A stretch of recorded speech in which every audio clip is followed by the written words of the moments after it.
السلام علیکم ناظرین، سہیل افریدی صاحب نے کل ایک جلسہ کیا ہے اور انہوں نے اپنی ایک وہاں پہ کمپین بھی شروع کی ہے اور ایک بہت بڑے بڑے اعلانات کیے ہیں۔ دوسری سائڈ پہ ایران پہ رات کو بہت بڑے اٹیکس ہوئے ہیں، اور کن جگہوں پہ اٹیک ہوئے ہیں، اس کا کتنا نقصان ہوا ہے، ایران نے جواب کیا دیا ہے، اور وہاں پہ کیا رسپانس دیا ہے ایران نے ان اٹیکس کا، ان تمام اپڈیٹس کو ہم آپ سے شیئر کرتے ہیں۔ تو سب سے پہلے میں آپ کو بتاؤں کہ سہیل افریدی صاحب نے اعلان کیا تھا ماہ رمضان سے پہلے کہ ہم عمران خان صاحب کے حوالے سے امن رہائی فورس بنائیں گے، لیکن پھر کچھ ان کے اندر اختلافات تھے پارٹی کے اندر اس فورس کو لے کے کہ یہ فورس نہ بنائی جائے۔ اس کا تھوڑا سا انہوں نے اس میں چینجنگ کی ہے، الفاظ میں چینجنگ کر کے انہوں نے کہا کہ ہم عمران خان کی رہائی کے لیے ایک تحریک اور جو ممبر سازی شروع کرنے لگے ہیں اس کے حوالے سے انہوں نے کل ایک بہت بڑا جلسہ کیا پشاور میں، اور وہاں پہ انہوں نے فائنلی اعلان کیا ہے کہ اب ہم عمران خان صاحب کی رہائی کے لیے ممبر سازی بھی شروع کر رہے ہیں، اور اس کے علاوہ مزید جو راستے میں ہرڈلز آئیں گی ہم ان کو بھی عبور کریں گے۔ وہاں پہ وہ سوال کر رہے تھے کہ ہمیں نہ تو عمران خان صاحب سے ملنے دیا جاتا ہے، نہ ان کی صحت کے حوالے سے بتایا جاتا ہے، تو ہمارے پاس اب رستہ کوئی نہیں بچا کہ ہم چپ کر کے بیٹھ جائیں اور احتجاج بھی نہ کریں۔ تو اب انہوں نے کہا ہے کہ ہم احتجاج بھی کریں گے اور ساتھ اپنی یہ رہائی کی جو طریق ہے اس کو بھی تیز کریں گے۔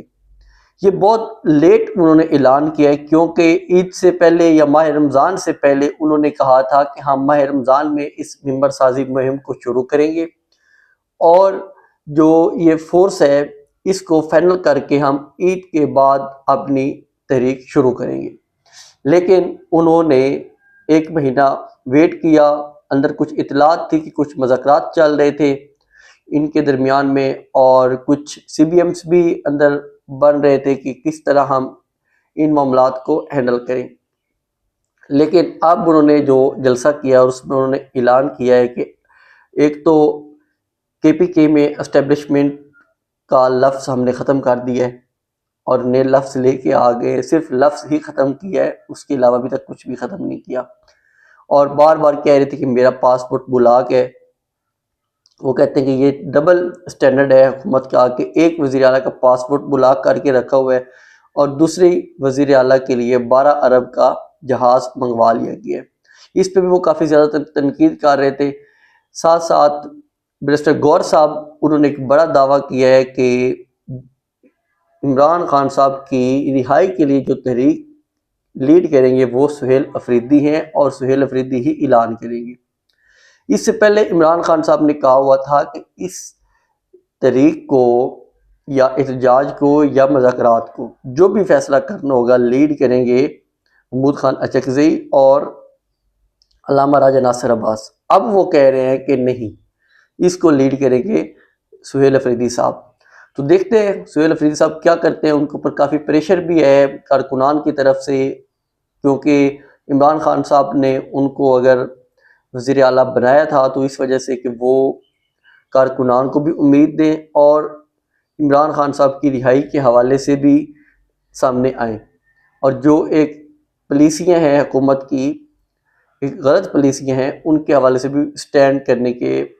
حوالے سے خان صاحب نے ان کو وزیر اعلیٰ بنایا تھا۔ لیکن ابھی تک سہیل افریدی صاحب مکمل طور پہ ناکام نظر آ رہے ہیں۔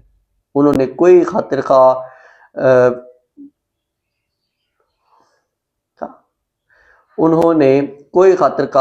پروگریس نہیں دکھائی جس سے عوام بھی مطمئن ہو، اور خان صاحب سے تو ملاقات ہی نہیں ہو رہی، کیونکہ ملاقات ہوگی تو خان صاحب کوئی نئی ڈائریکشنز بھی دیں گے ان کو۔ دوسری سائڈ پہ نسیم شاہ جنہوں نے ایک ٹویٹ کی تھی، ان کے گرد گھیرا بہت تنگ ہو گیا۔ انہوں نے کہا تھا ٹویٹ میں مریم نواز صاحبہ کو تنقید کا نشانہ بنایا تھا، لیکن بعد میں انہوں نے کلیریفیکیشن بھی دی تھی کہ میرے سے یہ ٹویٹ نہیں ہوئی، یہ میرا اکاؤنٹ ہیک ہو گیا تھا، جس کے بعد یہ ٹویٹ میرے اکاؤنٹ سے ہوئی، لیکن اب پی سی بی نے ان کو شوکاز نوٹس جاری کر دیا ہے۔ انہوں نے کہا ہے کہ اپنی وضاحت دیں آ کے کہ آپ نے یہ ٹویٹ کیوں کیا ہے، اور اس کے بعد پی سی بی خود ایکشن لے گی کہ اس کے اوپر مزید کیا ایکشن لینا ہے، ان کا کانٹریکٹ رہنا ہے یا ختم ہونا ہے۔ تو جو عوام بات کر رہی ہے وہ کہہ رہی ہے کہ بہت مشکل ہے نسیم شاہ کا کانٹریکٹ رہے، کیونکہ انہوں نے غلط جگہ پہ تنقید کر دی ہے، اور اب ان کا ٹیم میں بھی رہنا مشکل ہوتا جائے گا۔ ایران کے اوپر جو اٹیک کیا ہے اسرائیل نے، اس سے پہلے ڈونلڈ ٹرمپ لگاتار کہہ رہا ہے کہ ہم ایران کے اوپر اٹیکس نہیں کریں گے، اس نے 6 اپریل تک بول دیا کہ ہم تب تک اٹیک نہیں کرنے والے، لیکن دوسری سائڈ پہ جو اس کا الائی ہے اسرائیل، وہ لگاتار ایران پہ اٹیکس کرتا جا رہا ہے۔ اب اس نے جو اسرائیل نے اٹیکس کیے ہیں وہ بہت خطرناک جگہوں پہ اٹیک کیے۔ ایک تو انہوں نے ان کی جو واٹر والی جگہ تھی ایران کی اس پہ اٹیک کیا ہے، دوسرا انہوں نے سویلینز کی جو سٹیل فیکٹریز ہیں ان کے اوپر اور نیوکلیئر پلانٹس کے اوپر، ان جگہوں پہ جو اٹیک کیے یہ بہت خطرناک اٹیکس ہیں۔ ان سے تابکاری شعاعیں بھی نکلنے کا خطرہ ہے، جس سے ایک بہت بڑے پیمانے پہ عوام کا متاثر بھی ہونا دیکھا جا رہا ہے کہ اگر یہ شعاعیں نکلیں تو عوام کافی زیادہ متاثر ہوگی، اور یہ اسرائیل نے بہت بڑا سٹیپ لیا ہے۔ اسی سے روکا جا رہا تھا کہ یہ سٹیپ نہ لیا جائے، کیونکہ اگر ایران نے ان کی اسی طرح کی جگہ پہ اٹیکس کیا جہاں پہ اسرائیل کے پڑے ہیں ایٹم بم وغیرہ یا ایٹمی ہتھیار، تو وہاں پہ اسرائیل کے لیے بھی خطرہ بڑھتا جائے گا۔ ایک سائڈ پہ امریکہ کہتا ہے ہم اٹیکس نہیں کر رہے، لیکن ساتھ اسرائیل کو وہ کیوں نہیں روک پا رہا؟ یہ ان کی یہ پلاننگ ہے کہ اسرائیل اپنے اٹیکس جاری رکھے اور امریکہ اپنے اٹیکس روک لے، اور امریکہ مذاکرات جاری رکھے۔ یہ ایران کو کمزور کر کے مذاکرات کرنا چاہ رہے ہیں، لیکن یہ غلط سائڈ پہ چل رہے ہیں۔ اس سے نقصان بڑھتا جائے گا، اور یہ جو مذاکرات کی ایک کوشش ہو رہی تھی یہ بھی ختم ہو جائے گی۔ اسرائیل ہمیشہ سے شیطانیاں کرتا ہے، اس کے شیطانی منصوبے ہیں، اور وہ کبھی بھی امن نہیں آنے دے گا اس پورے خطے میں۔ چھوٹا سا ملک ہے لیکن اس نے پورے خطے کو نچا کے رکھا ہوا ہے، پورے خطے کو تنگ کر کے رکھا ہوا ہے، لیکن اس کی بیک پہ ہے امریکہ۔ اب وہی کام ہو رہا ہے کہ اٹیکس غلط جگہوں پہ ہو رہے ہیں۔ عراقچی صاحب نے بھی یہی کہا ہے کہ اب ہم جواب دینے کے قابل ہیں، اور اب ہم جواب دیں گے۔ انہوں نے جو مشرق وسطیٰ ہے جہاں جہاں پہ امریکی پلانٹس ہیں یا امریکی اس میں حصے دار ہیں، انہوں نے کہا ہے کہ ہم اب وہاں پہ اٹیکس کریں گے، اور وہاں کے لوگوں کو وہاں سے نکل جانے کا بولا ہے کہ وہ لوگ اپنی ایسی جگہ چھوڑ دیں جہاں پہ وہ یہ کام کر رہے ہیں، کیونکہ اسرائیل نے یہ سٹارٹ لے لیا ہے۔ اب ایران کہتا ہے کہ ہم اس کا جواب دیں گے۔ دوسری سائڈ پہ ایران نے جو جواب دیا ہے ابھی تک، وہ سعودی ایئر بیس ہے پرنس سلطان، وہاں پہ انہوں نے اٹیک کیا ہے، اور وہاں پہ جو فیول ٹینکر ان کے تھے اسٹریٹو ٹینکر 3 جو ریفیولنگ کرتے تھے ان کو مکمل طور پہ تباہ کر دیا، اور اس کے علاوہ وہاں پہ جو مزید بھی جہاز کھڑے تھے ان کو بھی کافی زیادہ نقصان پہنچایا ہے۔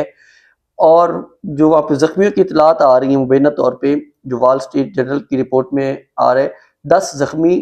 ہوئے ہیں وہاں پہ امریکی فوجی، اور 2 زخمی شدید ترین ہیں۔ یہ جو ایران نے اٹیک کیا ہے پرنس سلطان ایئر بیس پہ، یہ اس کی اطلاعات ہیں۔ دوسری سائڈ پہ جو یمنی حوثی ہیں، کیونکہ ان کو سپورٹ کرتا ہے ایران، اور وہ سعودی عرب کے ساتھ ان کا کلیش کافی زیادہ ہے یمنیوں کا۔ اب انہوں نے اعلان کیا ہے کہ اگر ایران کے اوپر امریکہ اور اسرائیل کے ساتھ کوئی بھی ممالک مل کے اٹیک کرتے ہیں تو ہم بحیرہ احمر کو ان کے لیے تنگ کر دیں گے، کہ اگر بحیرہ احمر کا استعمال ہوتا ہے یا کوئی ملک، کیونکہ یہ جو عرب ممالک ہیں ان میں سے کافی زیادہ اطلاعات آ رہی تھی مبینہ طور پہ کہ یہ کوشش کر رہے ہیں کہ ہم ایران کے خلاف اس کارروائی میں شامل ہو جائیں، کیونکہ ابھی امریکہ رکا ہوا تھا، وہ مذاکرات کی کوشش کر رہا تھا، لیکن یہ کوشش کر رہے ہیں کہ ہم اس جنگ میں شامل ہو جائیں۔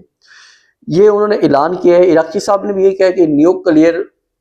پلانٹس پہ اٹیک کرنا بہت خطرناک ہے، اس کے اثرات اب بھگتنے پڑیں گے اسرائیل کو بھی اور امریکہ کو بھی۔ ایک یہ جو مکمل سچویشن چل رہی ہے، اس میں میرا یہ خیال ہے کہ اگر یہ جو جنگ ہے ایران جیت جاتا ہے یا ایران کوئی ڈیل کر لیتا ہے، اس میں جو سب سے بڑا نقصان ہوگا وہ عرب ممالک کے لیے ہوگا، کیونکہ ابھی تک جو خطرات ہیں وہ اسرائیل کے لیے، کیونکہ ایران اسرائیل کے لیے خطرہ ہے، اور یہاں پہ جو ایران ہے وہ لگاتار اپنی طاقت بڑھا رہا ہے۔ اگر ایران ڈیل کر لیتا ہے، کوئی سیٹلمنٹ ہو جاتی ہے امریکہ کے ساتھ، تو یہ خلیجی ممالک کے لیے بہت دھچکا ہوگا، اور خلیجی ممالک سے کافی زیادہ سرمایہ بھی نکل کے جا سکتا ہے امریکہ کا، یا وہ امریکہ سے اپنا سرمایہ واپس نکال سکتے ہیں۔ اس طرح کی بھی چیزیں سامنے آ سکتی ہیں، کیونکہ ایران اگر طاقتور ہو کے نکلا، اور ابھی تک وہ ہے، جو اس پوری سچویشن میں نظر آ رہا ہے ایران نے اپنی طاقت بنا کے رکھی ہوئی ہے، تو یہ بہت خطرہ بڑھتا جائے گا۔ اسی لیے یہ چاہ رہے ہیں عرب ممالک کہ یہ فائنل فیصلہ ہو، کیونکہ جب تک یہ رجیم رہے گی، اسلامی جمہوریہ ایران رہے گا، کیونکہ یہ انقلاب آیا تھا، اسلامی انقلاب ایران میں، اس کے بعد یہ رجیم چل رہی ہے، اگر یہ رہی تو یہ اسرائیل کے لیے تو خطرہ ہے ہی ہے، وہ تو پہلے ہی خطرہ ہے، لیکن اگر اس جنگ کے بعد بھی رہتی ہے یہ پوری رجیم، تو یہ عرب ممالک بھی اپنے لیے خطرہ محسوس کریں گے۔ یہ اس طرح کی تمام باتیں ہو رہی ہیں، جو عوام بھی یہی سوچ رہی ہے کہ یہ چیزیں ایک غلط ڈائریکشن پہ جا سکتی ہیں، تب ہی سعودی عرب بھی کہتا ہے کہ ہم اس جنگ میں شامل ہوں گے، جو رپورٹس ہو رہا ہے مختلف نیوز میں،